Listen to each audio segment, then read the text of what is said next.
أعوذ بالله السميع العليم من الشيطان اللعين الرجيم. بسم الله الرحمن الرحيم. الحمد لله الذي هدانا لهذا وما كنا لنهتدي لولا أن هدانا الله.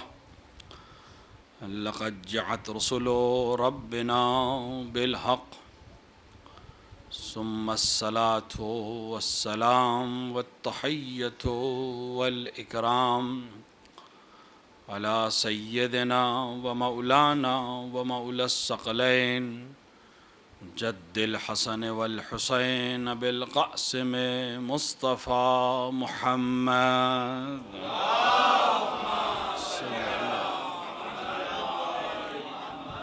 وآله الطيبين الطاهرين المعصومين المنتخبين المظلومين، لا سيما ابن عمه غالب على كل غالب مولانا علي بن أبي طالب، وعلى صاحب الدعوات النبوية والصولة الحيدرية والعصمة الفاطمية والحلم الحسنية والشجاعة الحسينية والعبادة السجادية والمعاصر البعقرية والآثار الجعفرية والعلوم الكاظمية والحجج الرضوية والجود التقوية والنقاوة النقوية والحيبة العسكرية والغيبة الإلهية، صاحب العصر والزمان، إمام الإنس والجان،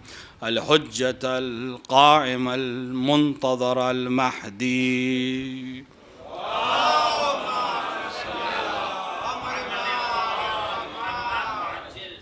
ولعنة الله على أعدائهم أجمعين من يوم ظلمهم إلى لقاء يوم الدين وبعد يوم الدين. أما بعد، فقد قال الله سبحانه وتبارك وتعالى في كتابه المجيد وهو أصدق الصادقين وقوله الحق. بسم الله الرحمن الرحيم. یا ایہا الذین آمنوا اتقوا اللہ وکونوا مع الصادقین. صلوات پڑھیں محمد وآل محمد.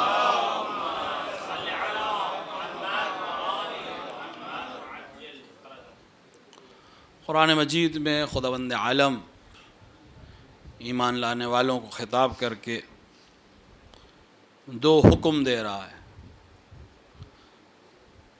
پہلا حکم یہ ہے کہ تقوی الہی اختیار کرو، اور دوسرا حکم یہ ہے کہ صادقین کے ساتھ ہو جاؤ.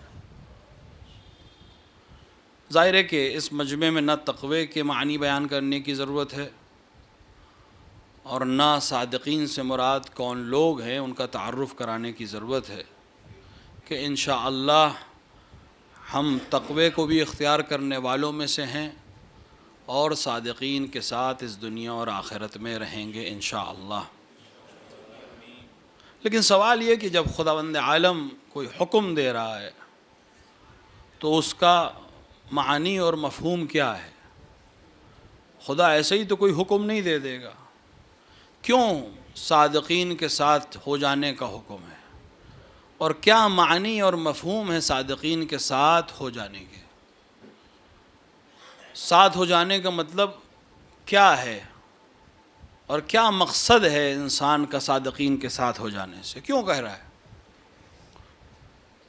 انسان اس دنیا میں کیوں آیا ہے، یہ سب سے اہم موضوع ہے.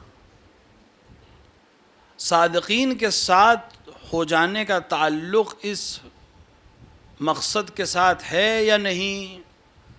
انسان کو چاہیے کہ اس پہ غور کرے کہ ہمارا ہدف کیا ہے. اگر اس ہدف سے اس کا حکم کا کوئی تعلق ہے تو انسان کے لیے آسان ہو جائے گی بہت سی باتیں. ہدف سے، حیات کا ہدف کیا ہے؟ کیوں انسان اس دنیا میں آیا؟ خداوند عالم نے کروڑوں مخلوق دنیا میں بھیجی، کیوں؟ کون بتائے گا ہمیں؟ کیسے پتہ چلے ہمیں کہ ہم کیوں آئیں؟ کیونکہ ہمیں تو کچھ بھی نہیں معلوم. اگر بتانے والے نہ ہوں تو ہمیں یہی معلوم کہ ہم آئے کیوں ہیں. یہ تو اس کا کرم ہے کہ اس نے اس کا بھی انتظام کیا کہ تمہیں بتانے والے بھی ہم بھیج دیں گے کہ کس لیے آئے ہو اور کس طرح اس ہدف کو حاصل کر سکتے ہو. ایک دفعہ یہ کہ وہ صرف ہدف بتا دے، یہ بھی ایک بڑی بات ہے، ہمیں کم سے کم ہدف معلوم ہو جائے. لیکن یہ اس کا کرم ہے کہ صرف ہدف نہیں بتائے گا، اس ہدف تک پہنچنا کیسے ہے اس کا انتظام بھی کر کے بھیجا ہے. کیسے پہنچنا ہے، کیوں کر پہنچنا ہے، کن کے ساتھ پہنچنا ہے. تو اگر انسان کو اپنا ہدف معلوم ہو جائے تو اس آیت کا مفہوم بھی معلوم ہو جائے گا. ہدف کیا ہے؟ ایک شخص نے امام حسین علیہ السلام کو خط لکھا.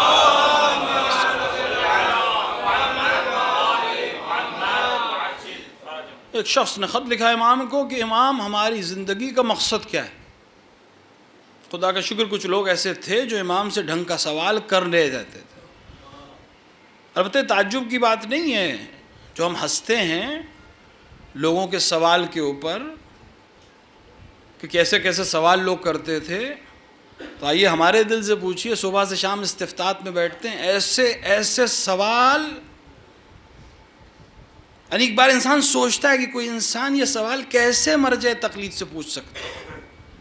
خصوصاً بر صغیر سے چونکہ اردو زبان اور انگلش کے سوال ہمارے پاس آتے ہیں، تو جب وہ سوال ہم پڑھتے ہیں تو معلوم ہے کہ ہمارے کسی ملک سے گیا ہے یا ہمارے زبان والوں سے گیا ہے یہ سوال، تبھی تو اردو میں یا انگریزی میں. اور سوال کی نوعیت سے بھی سمجھ میں آ جاتا ہے کہ اسی طرف کا ہے. اتنی اعلیٰ فکر اسی علاقے کی ہو سکتی ہے کہ وہ مرجع سے یہ سوال پوچھے کہ رات میں مچھلی کھا سکتے ہیں کہ نہیں کھا سکتے. مطلب اس کی فکر اس حد تک پہنچی کہ وہ مرجع کو خط لکھ کے یا میسج کر کے ایس ایم ایس کر کے واٹس ایپ کر کے سوال پوچھے کہ رات میں مچھلی کھا سکتے ہیں کہ نہیں. اس حد تک فکر ہے اس کی.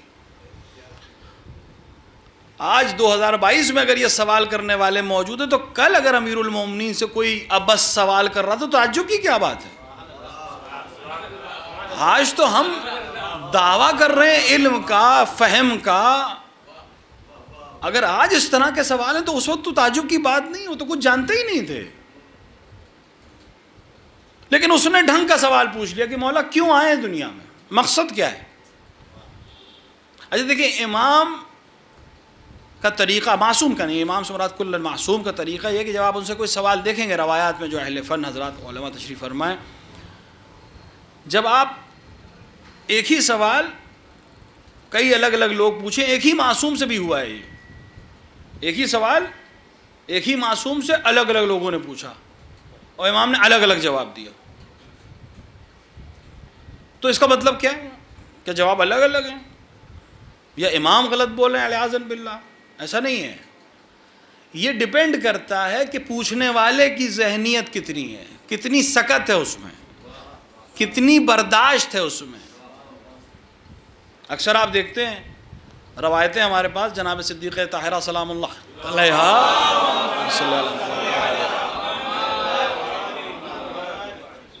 کہ ایک لقب زہرا کے سلسلے سے ہمارے پاس کئی روایات.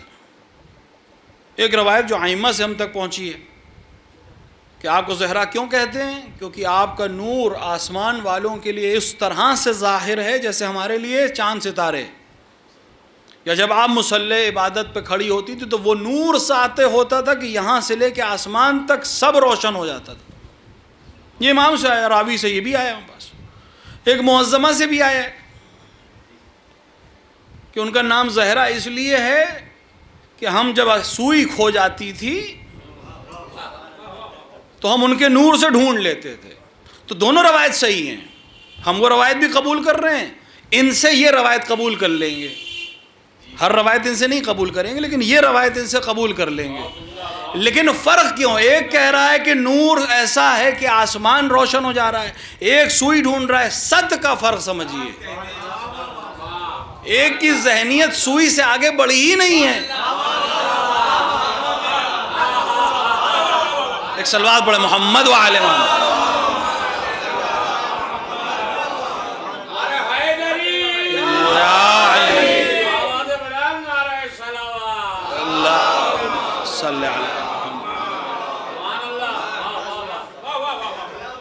اس کی صد کا جواب اسے دیا گیا ہے.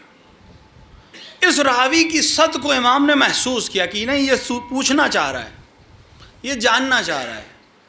تو امام نے فرمایا کہ ہمارا مقصد حیات ہے خدا کو جاننا, خدا کی معرفت ہماری خلقت کا مقصد ہے, اس کے علاوہ کوئی مقصد ہی نہیں ہے. تو وہ بھی زیرک نکلا, اس نے فوراً دوسرا سوال پوچھا کہ معرفت خدا سے مطلب کیا ہے, کیا مطلب ہے معرفت خدا, کیسے حاصل ہوگی معرفت خدا, مراد کیا ہے معرفت خدا.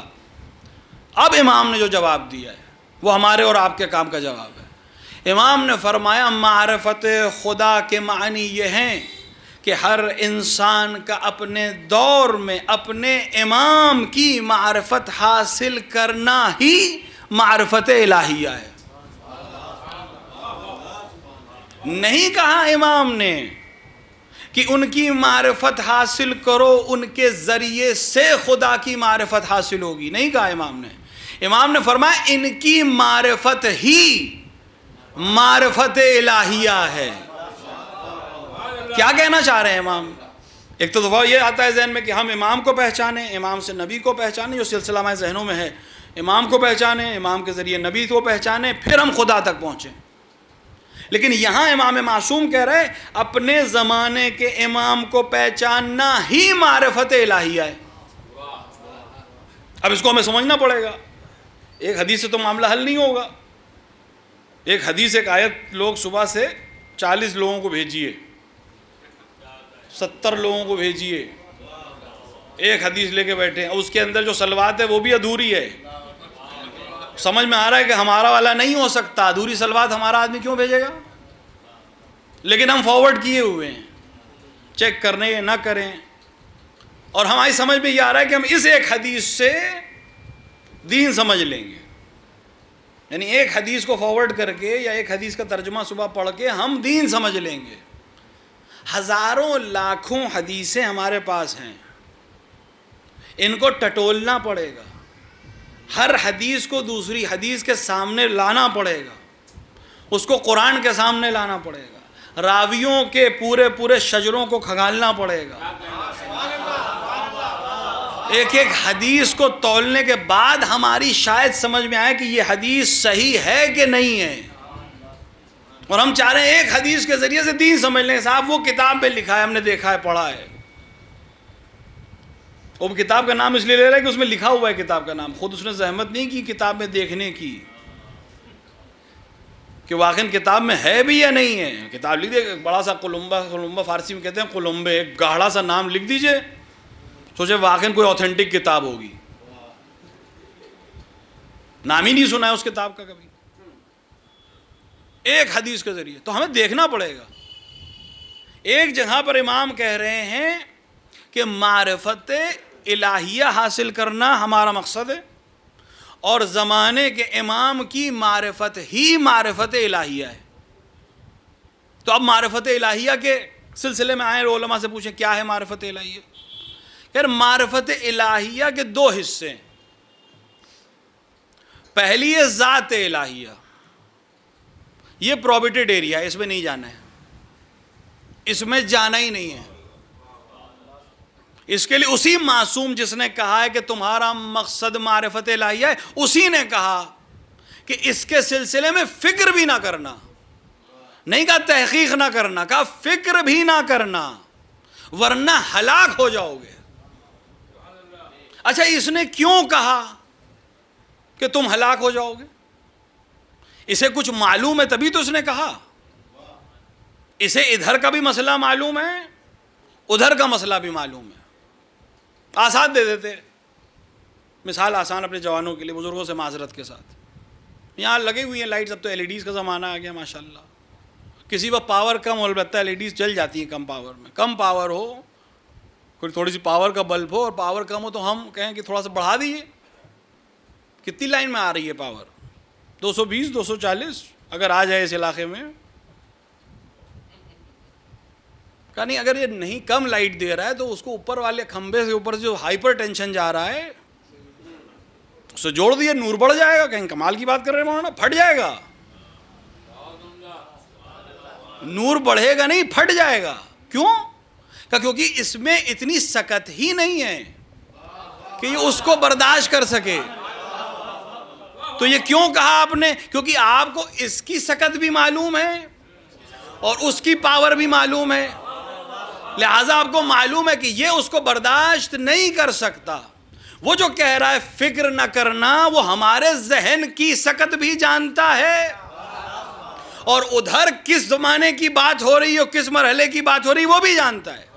لہٰذا اس نے کہا فکر بھی مت کرنا ورنہ ہلاک ہو جاؤ گے. ذات خدا کے حصے کے سلسلے میں فکر بھی مت کرنا. پھر کہا اس کی صفات کے ذریعے اس کو جاننے کی کوشش کرو. یعنی اگر ہم بہت اڑے، بہت پرواز کی، تو ہم معرفت حاصل کر سکتے ہیں صفات الہیہ کی، اللہ کی صفتوں کی معرفت حاصل کر سکتے ہیں. لہذا ذات کی تو بحث ہی نہیں ہو رہی ہے، صفت کی بحث ہو رہی ہے. بس اس کا مطلب یہ ہم آئے ہیں دنیا میں صفات الہیہ کو جاننے کے لیے. اب آئیے اس حدیث پہ. امام کہہ رہے ہیں اپنے زمانے کے امام کی معرفت حاصل کرنا ہی معرفت الہیہ ہے. ادھر کہا جا رہا ہے صفات الہیہ میں غور کرو. اب کتاب توحید شیخ صدوق کی ہم پڑھیں، وہاں پر امام معصوم کہہ رہے ہیں انا علم اللہ، انا جنب اللہ، انا عین اللہ، انا ید اللہ. یعنی کہنے کا مطلب یہ ہے کہ وہ صفات جن کی معرفت حاصل کر سکتے ہو وہ کوئی اور نہیں، یہی معصوم ہے جو صفت الہیہ بھی ہے، مظہر الہیہ بھی ہے، مظہر الہیہ بھی ہے. ایک صلوات پڑھے محمد وآلہ.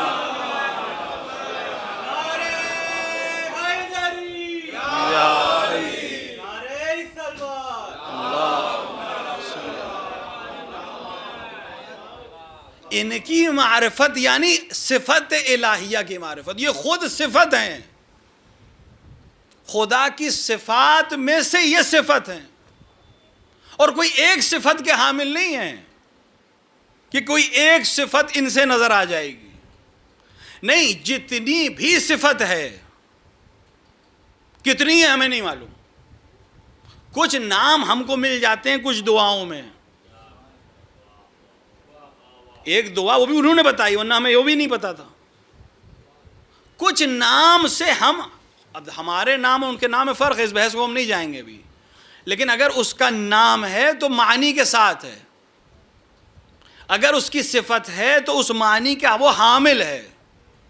کچھ ہمیں معلوم ہو گئی ہیں، یہ ان میں سے کس کے حامل ہیں یا یہ الگ سے کچھ ہے؟ نہیں، جہاں تک تم تصور کر سکو، جہاں تک تمہارا دائرہ فکر جا سکے، ہر صفت کے مالک یہی ہیں، ہر صفت نظر انہی میں آئے گی. ان کی کوئی حد نہیں ہے. تمہارے ذہن کی حد ہو سکتی ہے، تمہارے فکر کی حد ہو سکتی ہے، تمہاری سمجھ کی حد ہو سکتی ہے، ان کی حد نہیں ہے. کیوں حد نہیں ہے؟ کیونکہ وہ ذات جس کے سلسلے میں فکر کرنے کو منع کیا اس کی صفت ہے. تو کیا اس کی کوئی حد ہے؟ اس کی کوئی حد ہی نہیں ہے، اس کا کوئی اسکیل ہی نہیں ہے. حد مطلب اسکیل. کیا اس کا کوئی اسکیل ہے؟ اس کا کوئی اسکیل نہیں ہے، اس کی کوئی حد نہیں ہے. تو جب اس کی ذات لامحدود ہے تو اس کی صفت بھی لامحدود ہوگی، ورنہ اس ذات کو ایک موقع آئے گا کہ ذات ہے صفت نہیں ہے. ایسا تو نہیں ہو سکتا، عین ہی ذات ہے. جیسی ذات ہے ویسے ہی صفت ہونی چاہیے. جہاں تک ذات ہے وہاں تک صفت ہونی چاہیے. اگر وہ لامحدود ہے تو صفت بھی لامحدود ہونی چاہیے. بس اگر یہ صفات الہیہ ہیں کہ جو ہیں تو یہ بھی لامحدود ہونے چاہیے. ہماری حدود ہونا الگ بحث ہے. خوب آپ کون ہیں؟ اب انہی سے پوچھے کہ پھر آپ ہی کی معرفت ہے تو آپ کون ہیں؟ تو وہ مسئلہ ان کی ذوات کا بھی یہی ہے. پھر وہی مسئلہ آ جائے گا کہ ان کے سلسلے میں بھی فکر کرنے میں دو طرف ہمیں نظر آ رہے ہیں، یا ادھر چلے گئے ہیں یا ادھر چلے گئے ہیں. نہ یہ معاملہ صحیح ہے نہ وہ معاملہ صحیح ہے. کیونکہ یہاں عام انسان کی تو بات ہی نہیں ہو رہی ہے، عام طالب علم کی تو بات ہی نہیں ہو رہی ہے. بڑے بڑے یہاں کے اوپر گھٹنے ٹیکتے نظر آتے ہیں. امام شافعی جیسا پڑھا لکھا انسان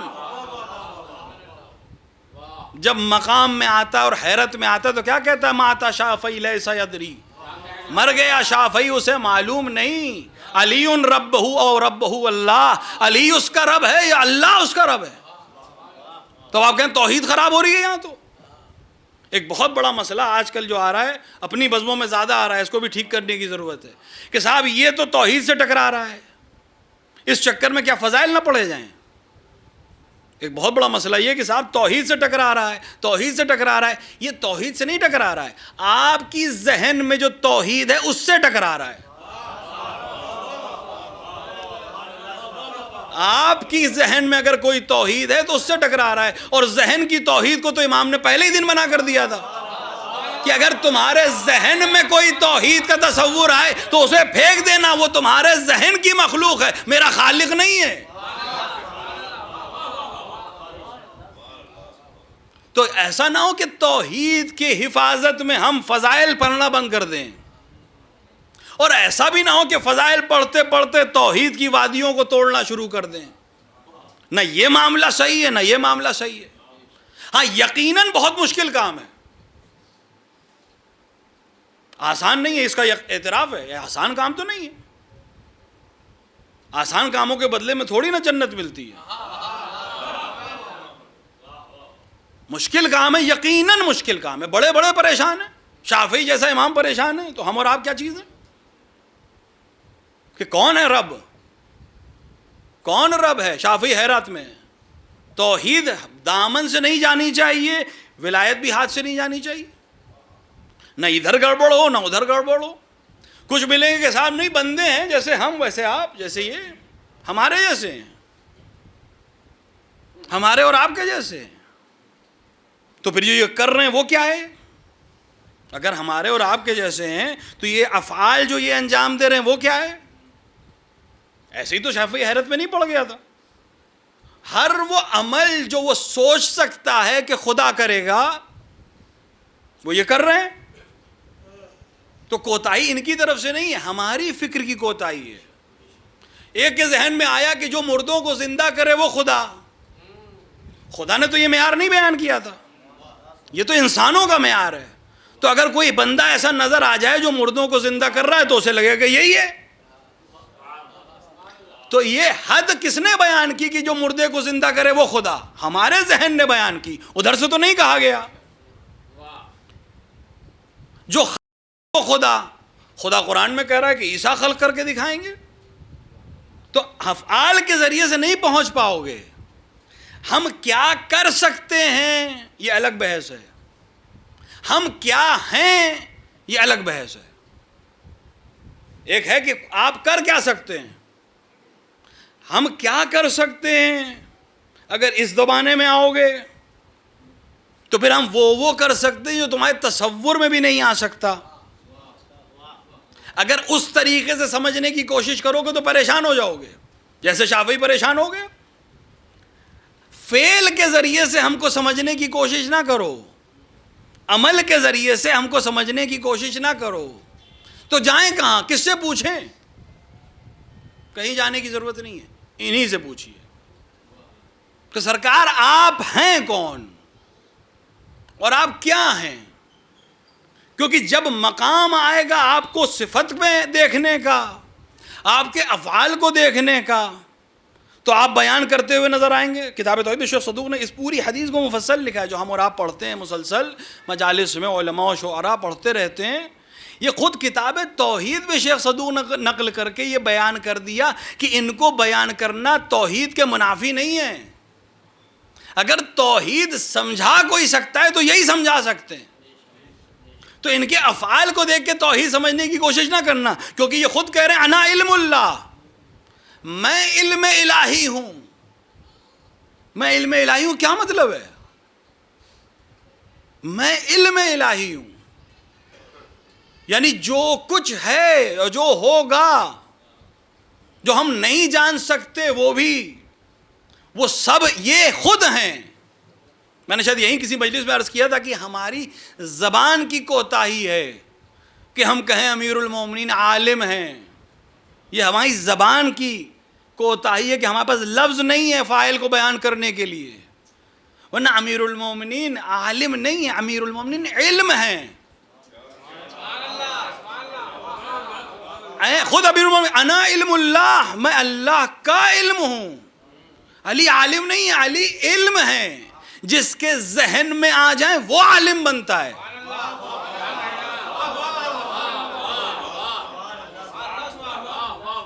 علی کریم نہیں ہے، علی خود کرم ہے.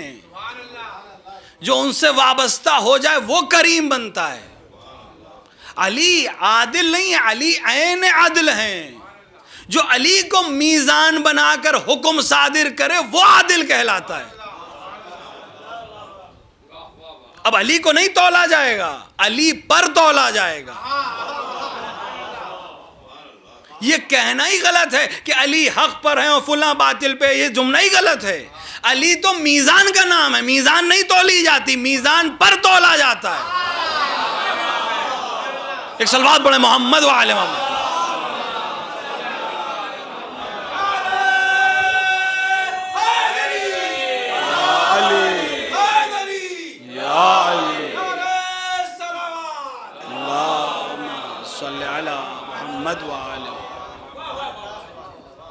علی کہہ رہے میں علم خدا ہوں، میں ید اللہ ہوں، میں جنب اللہ ہوں، میں عین اللہ ہوں. یہ ہوائیں میں چلاتا ہوں، یہ ستاروں کی گردش میری وجہ سے ہے، یہ چاند و سورج میری وجہ سے ہیں. میں پھولوں کو چٹکنے کی آزادی دیتا ہوں، میں پھولوں کو مہکنے کی آزادی دیتا ہوں، میں ہواؤں کو چلاتا ہوں، میں موسموں کو بدلتا ہوں، میں تمہیں رزق عطا کرتا ہوں، میں ہی موت عطا کرتا ہوں، میں ہی حیات عطا کرتا ہوں. اب جب یہ منزل پڑھنے والا آئے گا تو ایک بار حیران ہوگا کہ آپ ہیں کون. تو یہ منزل ہے اس صفت الہیہ کے روشن ہونے کی. میں صفت بھی ہوں، لہٰذا یہ سب میں کر سکتا ہوں. اب انہی سے پوچھیں لیکن آپ ہیں کون. وہ منزل جو ہے کہ میں ید اللہ ہوں، میں عین اللہ ہوں، میں ذات اللہ ہوں، میں سب کچھ میں ہوں، میں ید اللہ ہوں. وہ معاملہ ہے صفت کے بیان کا. اب ذات کا بیان ان سے پوچھئے کہ آپ ہیں کون. تو کہیں اور نہیں، خود امیر المومنین سے پوچھئے آپ ہیں کون. تو امیر المومنین فرماتے ہیں، بہت مشہور ہے شعر امیر المومنین کا، کفا بعزن ان اکون لک عبدا. میری عزت کے لیے یہی کافی ہے کہ میں تیرا بندہ ہوں. ایک وہ مرحلہ ہے جہاں تمام فضائل اور کمال کی بات ہو رہی ہے، علم کی بات ہو رہی ہے، فرحان کی بات ہو رہی ہے، رحمانیت کی بات ہو رہی ہے، رزاقیت کی بات ہو رہی ہے. ادھر مت جاؤ، اس جملے کو بھی دیکھو. کفا بعزن ان اکون لک عبدا، میری عزت کے لیے یہی کافی ہے کہ میں تیرا بندہ ہوں. اور یہ کون کہہ رہا ہے؟ جس کو دنیا کی ساری عزتیں مل چکی تھیں، اس نے اپنی عزت کے لیے اگر کسی چیز کو استعمال کیا تو عبدیت کو استعمال کیا. کیا معیار ہے امیر المومنین کا، جو سارے ٹائٹلز کا حامل ہو، جو ساری خوبصورتی کا حامل ہو، جو سارے جمال کا حامل ہو، ہر وہ چیز جسے آپ حسن کہہ سکتے ہو اس کا حامل ہو. وہ کسی چیز کے اوپر بھی اپنی عزت کو نپوا سکتا تھا، لیکن اس نے کہا اگر عزت کے لیے کوئی چیز کفایت کر رہی ہے تو تیری بندگی ہے. کتنی اس ایک جملے میں کتنے سبق ہیں ہمارے لیے. ہمارا حال کیا ہے؟ عزت کے لیے ہم کیا ڈھونڈتے ہیں؟ حجت الاسلام والمسلمین ثقۃ المحدثین نہیں لکھا تو مجلس نہیں پڑھیں گے. علامہ نہیں لکھا آپ نے میرے نام کے آگے، آیت اللہ نہیں لگایا آپ نے میرے نام کے آگے.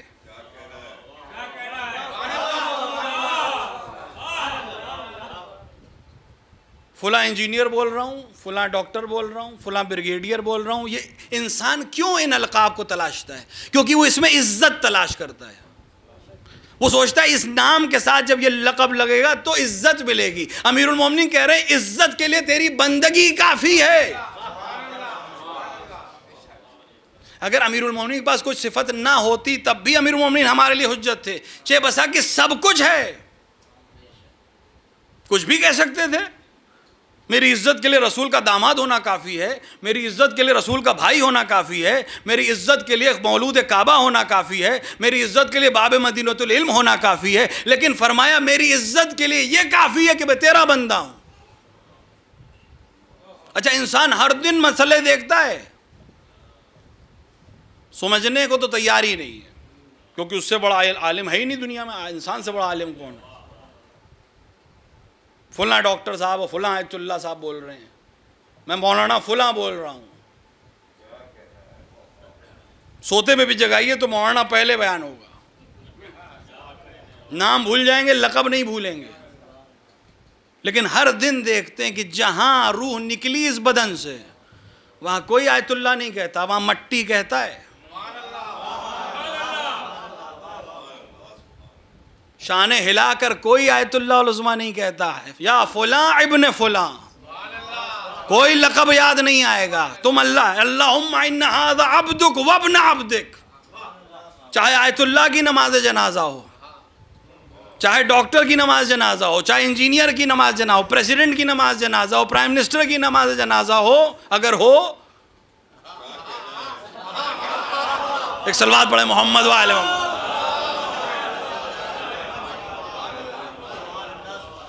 اللہم ان ھذا عبدک وابن عبدک وابن امتک، اس کے علاوہ کچھ نہیں ہے۔ امیر المومنین فرما رہے ہیں عزت کے لیے بندگی چاہیے۔ شاید یہی وجہ تھی کہ امیر المومنین نے جب معیار بیان کر دیا تھا تو اس معیار کے لیے بھی کچھ اور ہے ان کے پاس۔ تمام چیزوں کی جو سب سے علو درجہ تھا، جب خداوند عالم اپنے حبیب کو وہاں لے گیا تو اس نے کسی لقب سے یاد نہیں کیا، کسی چیز سے یاد نہیں کیا، نہ طٰہٰ کہا، نہ یاسین کہا، نہ مزمل کہا، نہ مدثر کہا، نہ رسول کہا، نہ نبی کہا یا سبحان الذی اسریٰ بعبدہ، اپنے بندے کو لے گیا کہ اس سے عظیم اگر کوئی چیز ہوتی عزت کے لیے تو میں وہ استعمال کرتا۔ معراج پر بندگی لے جا رہی ہے۔ امیر المومنین کہہ رہے ہیں میری عزت کے لیے یہی کافی ہے کہ میں تیرا بندہ ہوں۔ وَكَفَى بِي فَقْرًا أَن تَكُونَ لِي رَبًّا، اور میرے فخر کرنے کے لیے یہی کافی ہے کہ تو میرا رب ہے۔ بس مسئلہ حل کر دیا۔ یہ مت دیکھو میں کیا کر سکتا ہوں، کیونکہ میں صفت الہیہ ہوں، نہ کہ حامل ہوں، میں خود صفت الہیہ ہوں۔ ہر وہ چیز جو تم خدا کے لیے تصور کر سکتے ہو وہ سب میں انجام دے سکتا ہوں۔ فرق اتنا ہے جس کو ہمیں معیار بنا کے رکھنا ہے، فرق صرف اتنا ہے جو کچھ خدا کے پاس ہے اس کا ذاتی ہے، جو ان کے پاس ہے خدا کا عطا کیا ہوا ہے۔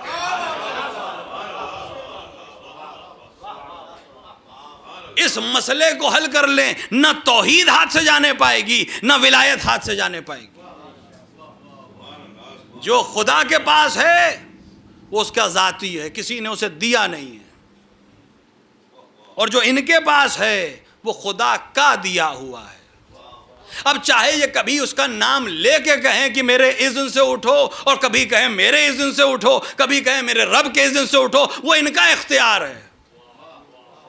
یہ الفاظ کی بحث اس میں جانے کی ضرورت نہیں ہے۔ ہر وہ عمل جو وہ کر سکتا ہے وہ یہ کر سکتے ہیں۔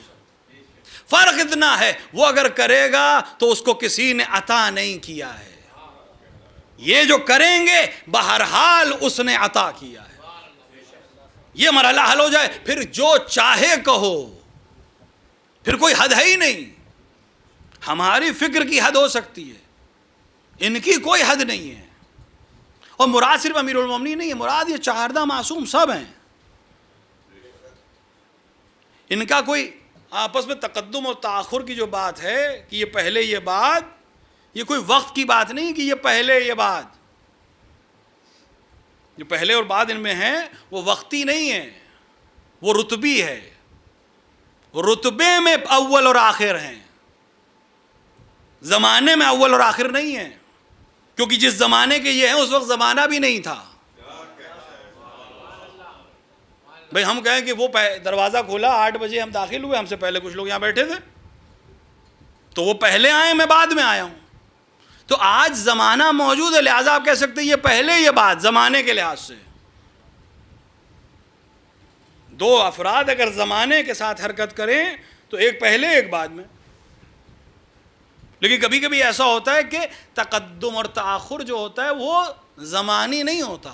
میں مثال دے رہا ہوں, استاد ہمارے ایک مثال دیتے تھے, بہت اچھی مثال ہے, شاید جوانوں کے کام آئے. ایک دفعہ دو شخص آئے, ایک پہلے آیا ایک بعد میں آیا. آپ کہیں گے یہ پہلے یہ بات, زمانے کے لحاظ سے صحیح, سمجھ میں آ رہی بات. ایک دفعہ آپ گھر پہنچے باہر سے, تالے میں آپ نے لگائی چابی اور آپ نے گھمائی. اب آپ فکر کر کے بتائیے پہلے ہاتھ گھوما یا چابی؟ ہاتھ پہلے گھوما یا چابی پہلے؟ اس میں کون پہلے اور کون بعد میں ہے؟ آپ کہیں گے یہاں پہلے اور بعد نہیں ہے, یہاں رتبے کا فرق ہے. ہاتھ رتبتاً بالا ہے, لہٰذا اسے ہم بالا اول کہیں گے, چابی بعد میں اس کے تحت ہے.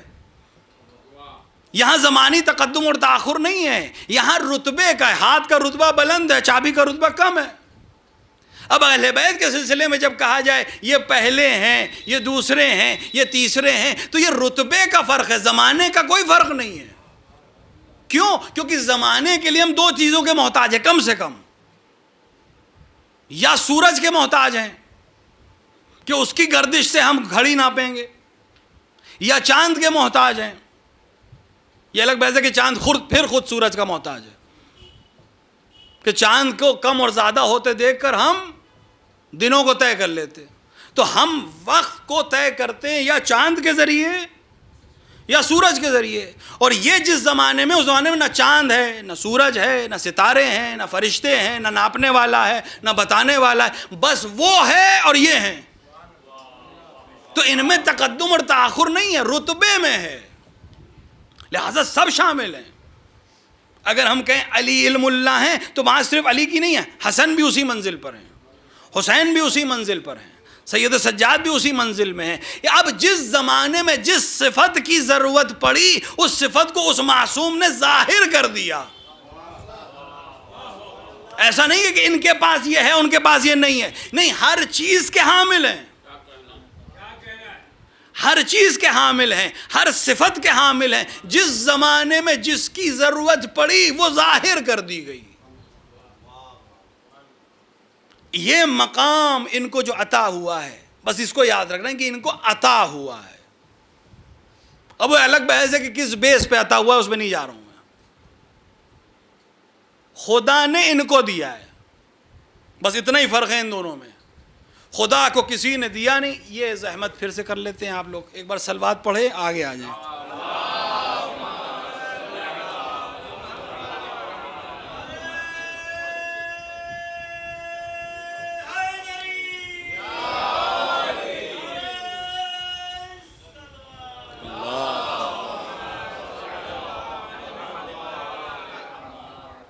میں اکثر کہتا ہوں, دیکھیے ذاکر سے دوری وہاں بنائی جاتی ہے جہاں وہ پان کھا رہا ہو, اور جہاں پان کھایا بھی جاتا ہے وہاں بھی 12 محرم کے بعد ہی کھایا جاتا ہے. تو فی الحال ایسا کوئی خطرہ آپ کے لیے نہیں. ایک صلوات پڑھیں ایک بار محمد وعلی محمد.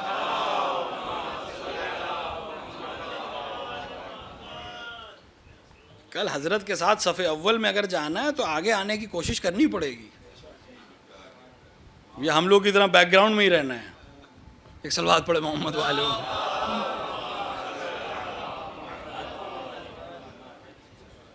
ہمارے ایک استاد تھے, وہ کہا کرتے تھے کہ میں نے کچن کا کام بہت اچھا سیکھ لیا, حضرت سے کہوں گا مجھے کچن میں رکھیے, اتنے بڑے لشکر کو کچن کی بھی تو ضرورت ہوگی. تو اگر اس طرح کی کوئی ارادہ ہے تو الگ بحث ہے, ورنہ اگر حضرت کے لیے تو آگے آنے کی پریکٹس کرنی پڑے گی.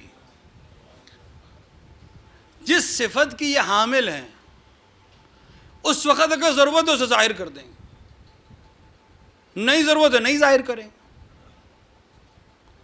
اہل ہوگا سمجھ جائے گا, نہیں اہل ہوگا نہیں سمجھے گا. لیکن ان کے اپنے اوپر کوئی فرق نہیں پڑے گا, یہ سب ایک جیسے ہیں. جس کو جیسے زمانہ ملا اس نے ویسے ظاہر کیا, لیکن بندگی میں سب اعلیٰ ہیں. جو امیر المومنین نے فرمایا کہ میری عزت کے لیے یہی کافی ہے کہ میں تیرا بندہ ہوں, ان میں سب ایک جیسے ہیں.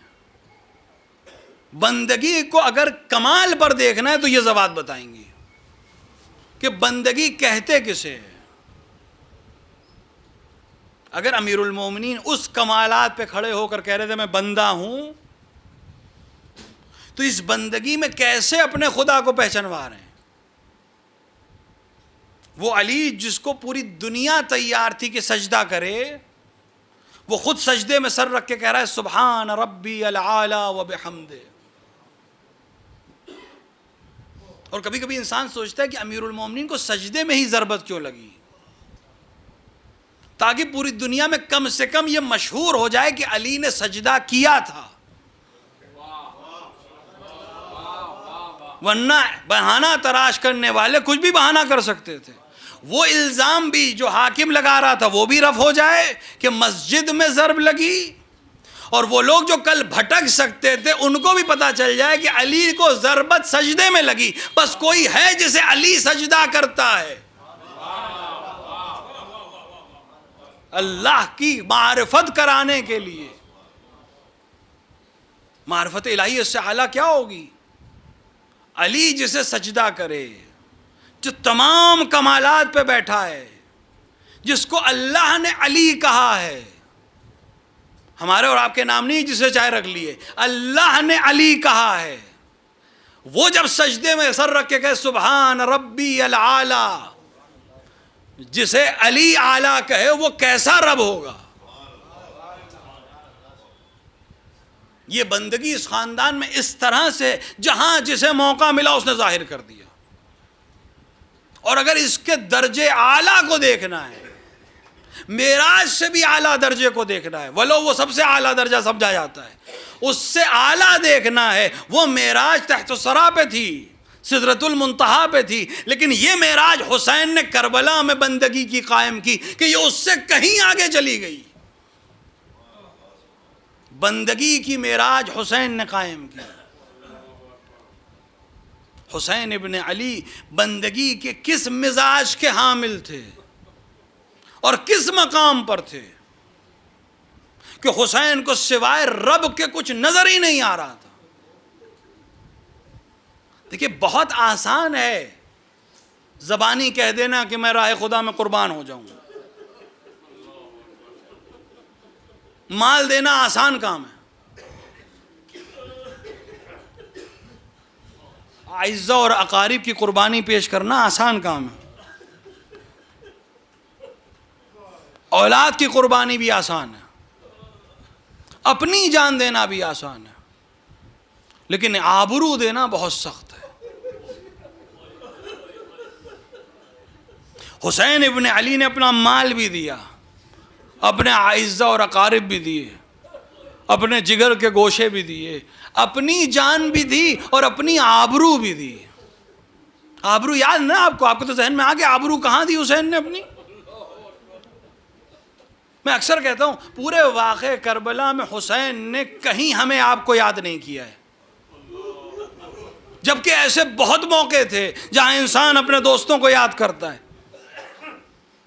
حبیب ابن مظاہر کے جنازے پر حسین نے ہمیں اور آپ کو یاد نہیں کیا. زہیر ابن قین کے جنازے پہ یاد نہیں کیا. حتی قاسم کی پامال شدہ لاش پہ بھی یاد نہیں کیا. ہاں علی اکبر کے سینے کو دیکھنے کے بعد بنی ہاشم کے جوانوں کو ضرور پکارا، لیکن ہمیں اور آپ کو یاد نہیں کیا.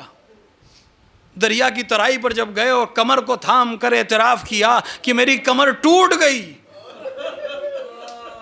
اپنے ضعف کا اعتراف کیا، لیکن ہمیں اور آپ کو یاد نہیں کیا. صرف ایک موقع پہ یاد کیا، اے میرے شیعوں کاش تم ہوتے اور دیکھتے میں کیسے پانی مانگ رہا تھا.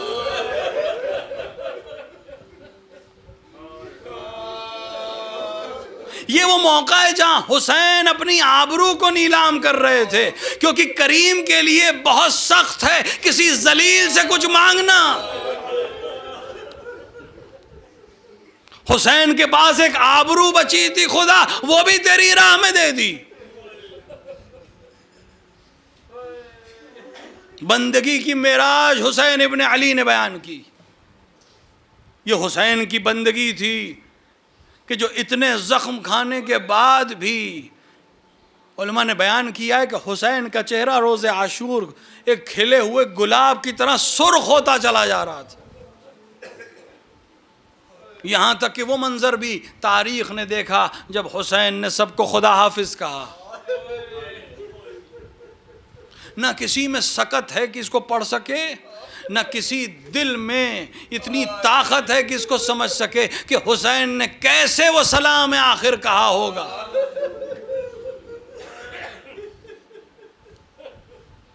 کیسے اپنے بیٹے سے ودا ہوئے، کیسے عورتوں اور بچوں سے ودا ہوئے، کیونکہ اب تک جو جاتا تھا اس کے بعد کوئی شہید تھا جس پہ ڈھارس ہو۔ حسین کا جانا یعنی سب ختم ہو گیا۔ کیسے حسین رخصت ہوئے ہمیں نہیں معلوم، لیکن حسین نے اپنی بندگی کی معراج کو دکھایا، اس عالم میں جنگ کر کے بتایا کہ اگر بندگی کا تقاضا یہ ہے کہ میں علی اکبر کے زخم جگر کو بھول کر جنگ کرنا چاہوں تو میں جنگ کر کے دکھاؤں گا، میں عباس کی شہادت کے بعد جنگ کے جوہر دکھاؤں میں کر کے دکھاؤں گا، اور اگر صدا آئے گی کہ اب اے نفس مطمئنہ پلٹ آ تو میں اپنی تلوار نیام میں رکھ کر بندگی کے علو کو حاصل کروں گا۔ اجرکم علی اللہ۔ اور بات صرف حسین پر تمام نہیں ہوئی، حسین نے تو بندگی کا کمال دکھا دیا، لیکن ابھی حسین کو بتانا تھا کہ میرے خیمے میں کچھ ایسے ہیں جو بندگی کو کمال تک پہنچانے کا ہنر رکھتے ہیں۔ کوئی اور ذات نہیں جسے حسین نے اپنے شریک کار بنایا۔ آسان نہیں ہے، امام کا شریک کار ہونا آسان نہیں ہے، لیکن اگر حسین رموز حوالے کر رہے ہیں اس کا مطلب اس ذات میں یہ کمال پایا جاتا ہے، اور اس نے اس کمال کو دکھایا۔ کچھ مقام ایسے ہیں جہاں زینب اولیاء مقام نے حسین کا ساتھ دیا ہے، جو ہمیں معلوم ہے، جو پشت پردہ ہے وہ تو الگ بحث ہے۔ ایک وہ مقام ہے جہاں علی اکبر کے جنازے پہ حسین حیران کھڑے تھے، اور ایک بار زینب اولیاء مقام روایت کہتی ہے بلند قامت بی بی باہر نکلی یا اخیا کہتی ہوئی، اس مقام پر حسین کے ساتھ دلاسا دینے والا کوئی ہو۔ کیونکہ خصائص حسینیہ میں ایک چیز جو علماء نے نقل کی، واحد امام جس کا بیٹا میدان جنگ میں شہید ہوا ہو حسین ابن علی کی ذات ہے۔ کسی امام نے میدان جنگ میں اپنے جوان کو تڑپتے نہیں دیکھا، صرف حسین نے دیکھا تھا، اور ایک ایک نہیں، دو دو بیٹوں کو حسین نے دیکھا میدان جنگ میں تڑپتے ہوئے۔ زینب اولیاء مقام اس موقع پر حسین کی دل کی ڈھارس بن کر آئیں۔ اور دوسرا مقام جو بندگی کے اعلیٰ ترین مقام پر ہے، جو کام سوائے زینب کے کوئی نہیں کر سکتا تھا۔ جتنی قربانیاں ہوئیں حسین نے بارگاہ الہی میں پیش کی۔ خدایا اب تیری راہ میں اسے بھیج رہا ہوں جو صورت میں، سیرت میں، رفتار میں، گفتار میں تیرے نبی کا مشابہ۔ حسین قربانی کو پیش کر رہے ہیں، ہر قربانی حسین نے پیش کی۔ اب جب حسین اپنی قربانی دے چکے تو کوئی چاہیے جو اس لائق ہو، جو اس قربانی کو پیش کر سکے۔ ہم نے دیکھا خیمے سے ایک بی بی باہر نکلی، اجرکم علی اللہ۔ یہ جملے مصائب کی نظر ہو جاتے ہیں، لیکن ذرا غور کریں، پہلا جملہ جو جناب زینب نے کہا، پہلا جملہ حسین کو خطاب کر کے کہا، انت اخی، کیا تم میرے بھائی حسین ہو؟ ان لعینوں نے حسین کے جسم اقدس کے ساتھ ایسا کیا کیا تھا کہ بہن بھائی سے پوچھ رہی تھی انت اخی، کیا تم ہی میرے بھائی ہو؟ اور اس کے بعد زینب نے عجیب کمال انجام دیا، ایک بار ہاتھ کو اس جسم اقدس کے نیچے لے گئیں۔ ہاں جسم اس عالم میں نہیں ہے کہ اس کو بلند کیا جا سکے، لیکن زینب نے اپنے ہاتھوں کو جسم کے نیچے رکھا، ایک بار ہوا میں حرکت دی، اللہم تقبل منا ھذا القربان، خدایا ہم سے اس قربانی کو قبول فرما لے۔ اجرکم علی اللہ. ہاں زینب نے حسین کی قربانی کو بارگاہ الہیہ میں پیش کر دیا. اور اس کے بعد تیسری آواز جناب زینب نے رسول اکرم کو دی. یا جدی یا رسول اللہ صلی اللہ علیہ الملائکۃ السماء. اے میرے جد، اے رسول اللہ، آپ پر ملائک صلوات بھیجتے ہیں. آپ کی نماز جنازہ ملائک اور فرشتے نے پڑھی. وہذا حسینون، اور یہ آپ کا حسین ہے، اپنے خون میں آغشتہ ہے. ارے دفن کرنا تو دور کی بات ہے، جسم پہ جو لباس تھا وہ بھی لوٹا جا چکا. اجرکم علی اللہ. شہزادی نے یہاں پر حسین کے مصائب پڑھنا شروع کیے. رسول کو خطاب کر کے کہے جاتی تھی اے رسول اللہ، آپ نے اس حسین کو اپنے پیشانی پر سوار کیا، آپ نے حسین کو اپنی پشت پہ سوار کیا. آج یہ حسین زمین پر گرا ہوا ہے، زبان جسم سے سر کو جدا کیا جا چکا ہے، پورا جسم خون میں ڈوبا ہوا ہے. بعض روایات میں ہے کہ آپ کے جسم اقدس پر 300 سے زیادہ زخم تھے، بعض نے تعداد 900 تک رکھی ہے. اگر آپ جسم انسانی کا تصور کریں، آخر کتنی جگہ جسم انسانی میں ہوتی ہے کہ اس پر 900 زخم کاری کر جائیں، یعنی زخم پر زخم لگائے گئے تھے. حسین کے جسم اقدس پر زینب گریہ کرتی رہیں. بعض روایات میں ہے کہ زینب کے گریے کا عالم یہ تھا، آہو فغا کا عالم یہ تھا کہ وحوش و طیور گریہ کر رہے تھے. جنگل میں ایک عجیب سا شور تھا. زینب کے افسوس کو سن کر چرواہے بھی اپنا گوش کر رہے تھے، اور آسمان پر ملائک گریہ کر رہے تھے، انبیاء کی صفوں میں ماتم تھا. ہاں زینب نے ایک بار گریے کو تمام کیا اور ایک چوتھی آواز دی، جس آواز پر اس مجلس کو میں تمام کر رہا ہوں. ہاں جناب زینب کی زیارت میں بھی اس جملے کو نقل کیا گیا ہے. پہلی آواز خود حسین کو دی اور پہچاننے کی کوشش کی کہ کیا تو ہی میرا بھائی حسین ہے. دوسری آواز بارگاہ الہیہ میں بلند کی، اللہم تقبل منا ھذا القربان. تیسری آواز رسول اللہ کو دی، اے رسول اللہ آپ کی فضیلت کیا ہے، حسین پہ پڑنے والی مصیبت کیا ہے. اور چوتھی آواز جو زینب کے کرب کو بیان کرتی ہے، جس میں تمام عزت اور آبرو زینب کی محفوظ ہے. ایک بار دریا کا رخ کیا، یا اخی عباس، اے میرے بھائی عباس، بہت احترام سے لے کر آئے تھے،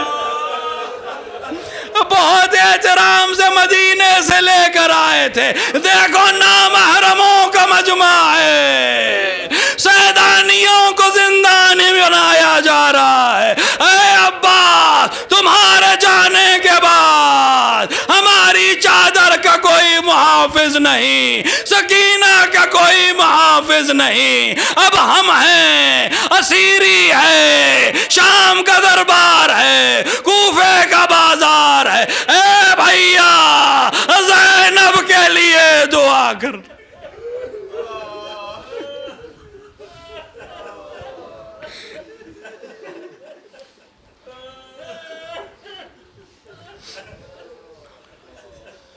وَسَيَعْلَمُ الَّذِينَ ظَلَمُوا أَيَّ مُنْقَلِبٍ يَنْقَلِبُونَ إِنَّا لِلَّهِ وَإِنَّا إِلَيْهِ رَاجِعُونَ. رضاً بقضائه وتسلیما لأمره. خدایا ہمارے اس مختصر عمل کو قبول فرما، ہمارے درمیان جو حاجت مند ان کی حاجتوں کو پورا فرما، جو بیمار شفا کاملہ و عاجلہ عطا فرما. خدایا مریض مورد نظر کے صحت اور کاملہ، شعیب بھائی کے والد کو صحت کاملہ عطا فرما کہ انشاءاللہ وہ بھی آ سکے انشاءاللہ. خدایا تجھے واسطہ اس عظمت کا، تجھے واسطہ اس فرش مجلس کا، تجھے واسطہ زینب اولیاء مقام کے اس مقام کا، تجھے واسطہ زینب اولیاء مقام کی ان صداؤں کا جس نے کربلا میں گونج کر حقانیت کی آواز کو پھیلایا. دنیا میں جہاں جہاں بھی شیعان حیدر کرار ہیں ان کی جان و مال و عزت و آبرو کی حفاظت فرما. جہاں جہاں بھی عزداری سید الشہداء برپا ہے ان سب کی حفاظت فرما. اتباعت عالیات حسن عراق اور شام کی حفاظت فرما. خدایا اس زندگی میں ان کے قبور کی زیارت اور آخرت میں ان کی شفاعت سے بہرہ مند فرما. خدایا منتقم کربلا کے ظہور میں تعجیل فرما. اندر ظہور اپنے امام کو پہچاننے ان کی نصرت کرنے کی توفیق عطا فرما. ربنا تقبل منا انک انت السمیع الدعاء. باندھی رسن میں ہیں بیبیاں کچھ، بندھی رسن میں ہیں بیبیاں کچھ، بندھی رسن میں ہیں بیبیاں کچھ، بندھی رسن کچھ، بندھی رسن میں ہے بیبیاں کچھ. یہ امتحان ہے سفر نہیں ہے، یہ امتحان ہے سفر نہیں ہے. یہ قافلہ تو حسین کا ہے، یہ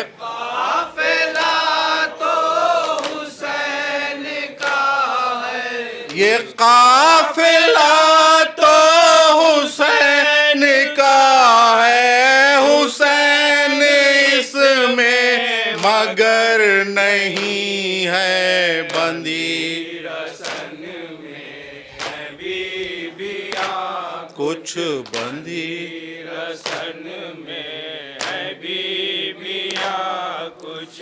کسی کے چھنتے ہیں گوشوارے، کسی کے چھنتے ہیں گوشوارے، کسی کو درے لگا رہے ہیں، کسی کو درے لگا رہے ہیں.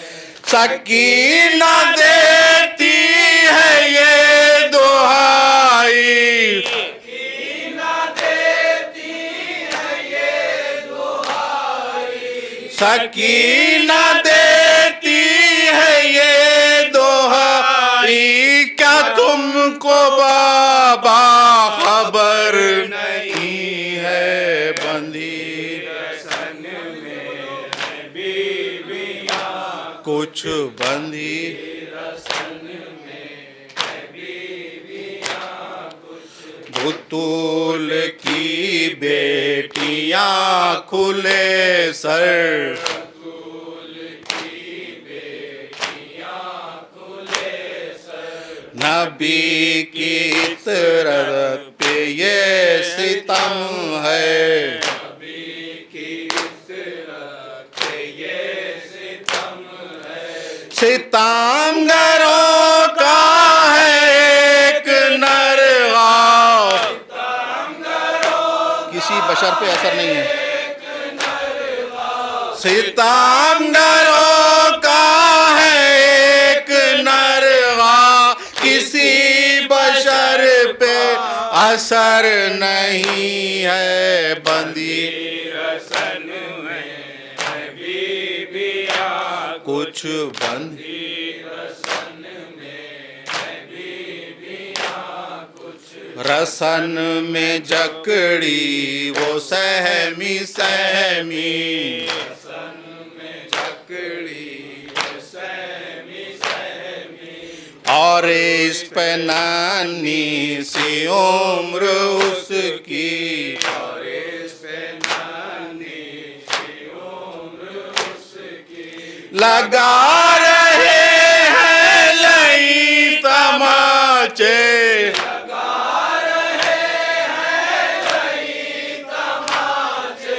لگا رہے ہیں لئی تماچے. وہ جس کے سر پر پدر نہیں ہے، بندھی رسن میں ہے بیبیاں کچھ، بندھی رسن میں ہے بیبیاں کچھ. گرا رہے ہیں لعین در در،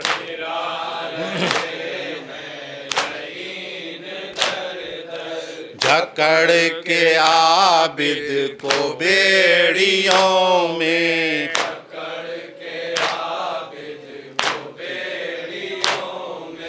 ستم کی ہر سو ہے دھوپ سر پر،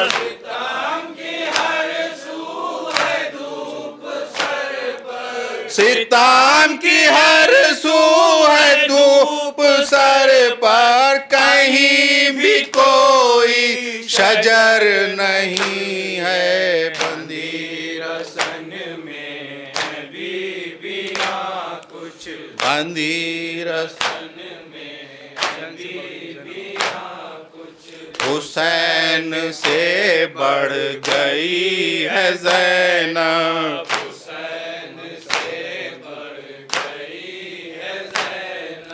تمہارے صبر و رضا کی منزل،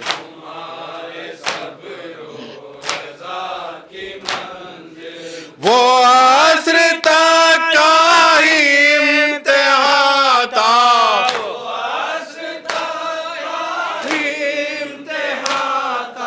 وہ عصر تک کا ہی امتحان تھا، اور اس کی کوئی سحر نہیں ہے، بندی رسن میں ہے بیویاں کچھ، بندی رسن میں ہے بیویاں کچھ، لگے کمر پر جو تازیانے،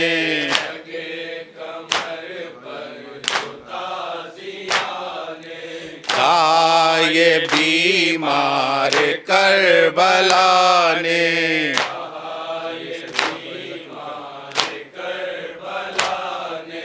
سر شہیدی بڑھے گا کیوں کر،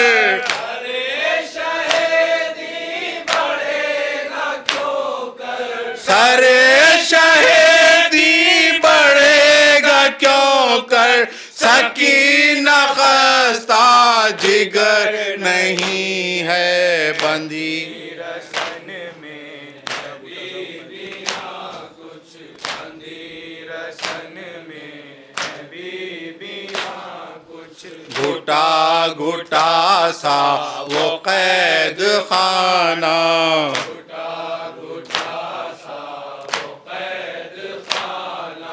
وہ دن دہکتا وہ شب کی ظلمت،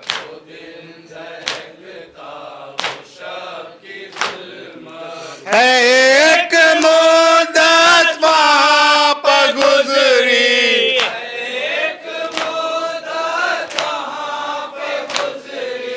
ہے ایک مدت وہاں پر گزری، جہاں ہوا کا گزر نہیں ہے، بندی رسن میں ہے بیویاں کچھ، بندی رسن میں ہے بیویاں کچھ، یہ امتحان ہے سفر نہیں ہے، یا حسین یا حسین یا حسین یا حسین یا حسین یا حسین یا حسین یا حسین یا حسین یا حسین یا حسین یا حسین یا حسین یا حسین یا حسین یا حسین یا حسین یا حسین یا حسین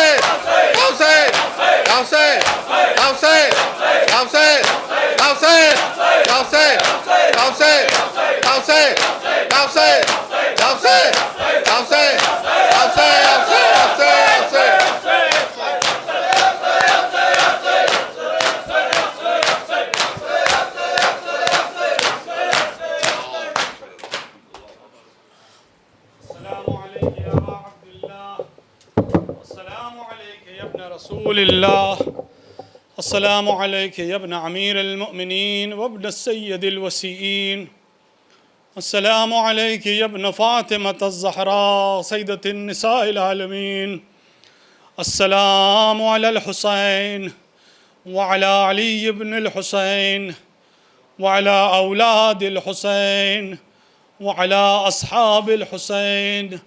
السلام عليكم ورحمة الله وبركاته. السلام عليك يا غريب الغرباء. السلام عليك يا معين الضعفاء والفقراء.